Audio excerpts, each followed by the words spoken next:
Maka penting kita untuk mendidik hati kita untuk yakin sepenuhnya kepada janji Allah, sehingga la raiba fih, betul, kita tidak ragu terhadap janji-janji Allah. Makanya ya Bapak Ibu saudara dan saudari, kalau kita perhatikan saat kita buka mushaf Al-Quran, begitu selesai Al-Fatihah, di situ Al-Baqarah, habis Alif Lam Mim langsung dibuka oleh Allah, ditegaskan oleh Allah, langsung itu tegas sekali, dzalikal kitabul la raiba fih hudal lil muttaqin. Baru kemudian rincian berikutnya sampai Anas itu. Tetapi dibuka dengan tegas dulu oleh Allah, meski itu bukan ayat yang pertama turun, namun secara tauqifi oleh Allah ayat itu diletakkan di awal, sehingga seolah-olah Quran itu memang dibuka biar orang yang membaca Quran itu syarat untuk bisa sukses membaca Al-Quran dalam arti hatinya tergerak menjadikan Quran sebagai pedoman hidup. Syarat utamanya, syarat mutlak yang tidak bisa ditawar adalah tidak ragu terhadap semua isi Al-Quran, termasuk janji-janji Allah. Kalau Allah berjanji, apa itu? Fa huwa yukhlifuh, itu loh. Apa ayatnya gimana itu? Fa huwa yukhlifuh. Dan siapa yang berinfak atau sedekah di jalan Allah, dia Allah yang akan ganti. Wa ma anfaqtum min syai'in fa huwa yukhlifuh. Sesuatu yang kamu infakkan di jalan Allah, Allah berjanji akan mengganti. Makanya kita sebagai seorang muslim jangan pernah ragu terhadap janji Allah sedikit pun.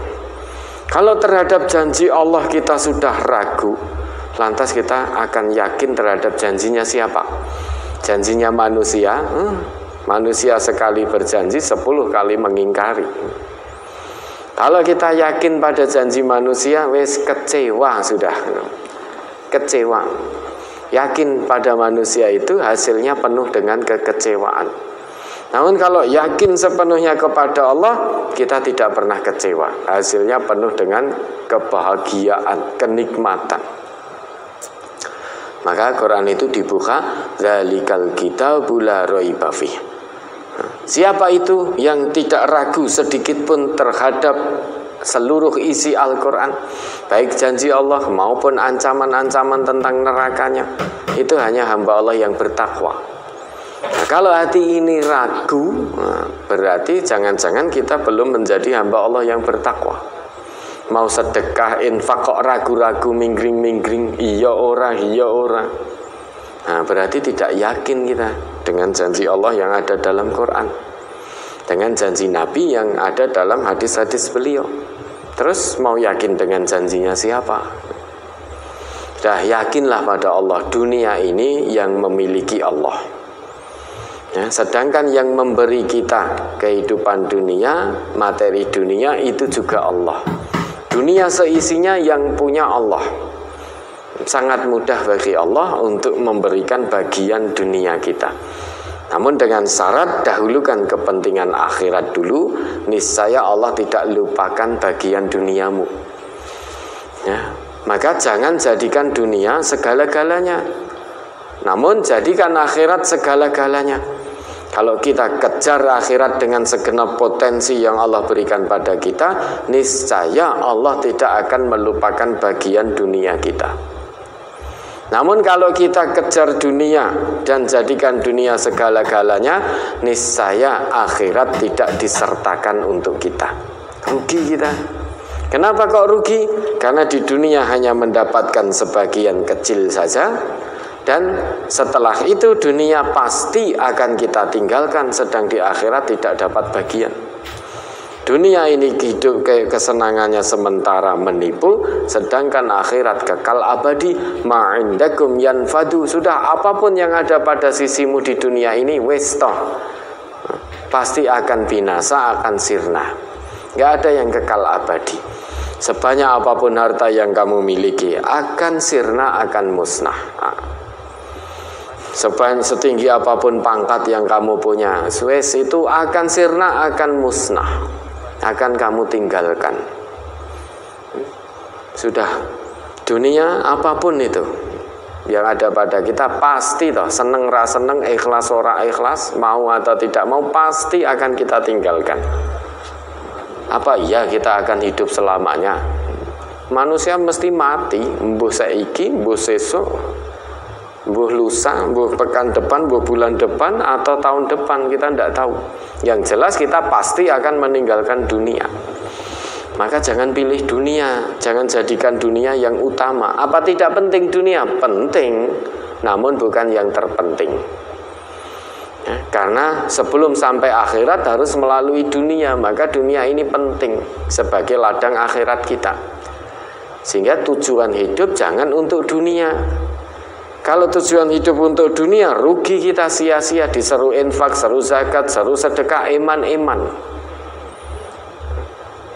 Kalau eman-eman ya sudah, suatu saat kita mati, harta sudah tidak kita bawa mati.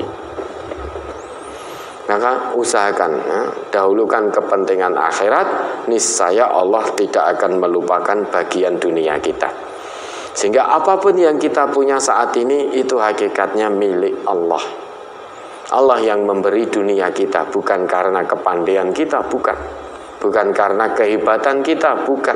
Karena Allah itu Ar-Razzaq, Khairur Razikin, itu Allah.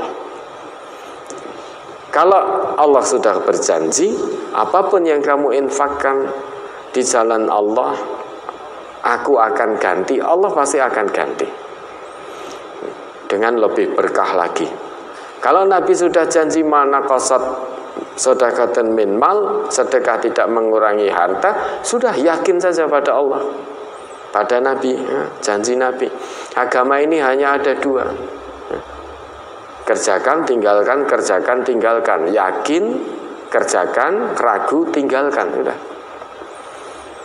Kalau Quran Sunnah mengatakan kerjakan, kerjakan. Kalau Quran Sunnah menjanjikan bahwa orang yang bersedekah, infak fisabilillah, ikhlas karena Allah, dia akan mendapatkan nikmat yang lebih, yang lebih, yang lebih, sudah yakin saja, tidak perlu ragu-ragu. Dahulukan hati daripada akal. Karena kalau kita mendahulukan akal, wes biasanya hatinya kalah. Karena akal kita sangat terbatas. Untuk memahami ayat-ayat Allah, yakin pada janji Allah, yang paling penting adalah hati, bukan akal. Kalau menurut akal, hitung-hitungannya, waduh, nek sekarang saya sedekah 100 rumah, wah ini mengurangi sangu haji saya. Itu kalau kita mengedepankan akal akan begitu. Misalkan sangu haji ini 10 juta misalkan. Wah ini kalau untuk sedekah Ramadan ini 2 juta, berarti sanguku karek 8 juta. Lah itu akal. Itu akal. Kalau kita mengedepankan akal, biasanya hati akan kalah. Akhirnya kita nuruti akal. Wah iya yo. Lah 10 engko urung tentu cukup. 10 juta saya bawa sangu haji belum tentu cukup, apalagi kalau saya kurangi 2 juta untuk tetap istiqomah sedekah Ramadan. 10 saja belum tentu cukup, apalagi hanya 8 juta. Akalnya begitu. Maka akan kalah, sehingga mengikuti bujuk rayu setan. Sepertinya baik, karena banyak manusia dibujuk rayu setan secara vulgar, banyak yang nggak mau. Untuk maksiat secara vulgar itu banyak yang nggak mau. Untuk bakhil secara terang-terangan banyak yang nggak mau. Nah, setan nggak kalah pinter. Setan itu lebih pinter dari kita. Mereka punya sekian banyak cara, 1001 cara. Cara pertama gagal, pakai cara kedua. Cara kedua gagal, pakai cara ketiga. Maka dibujuk dengan seolah-olah apik bisikannya.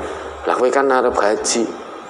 Haji itu kan juga fisabilillah. Kamu butuh bekal, butuh sangu, butuh ini, butuh itu. Kan sepertinya baik toh. Dengan itu akhirnya terbujuklah kita. Oh ya, yang awalnya istiqomah setiap Ramadan, masa iya gara-gara haji amal soleh setiap Ramadan jadi terputus gara-gara haji. Tidakkah pernah berpikir haji ini panggilan tahun ini dari Allah?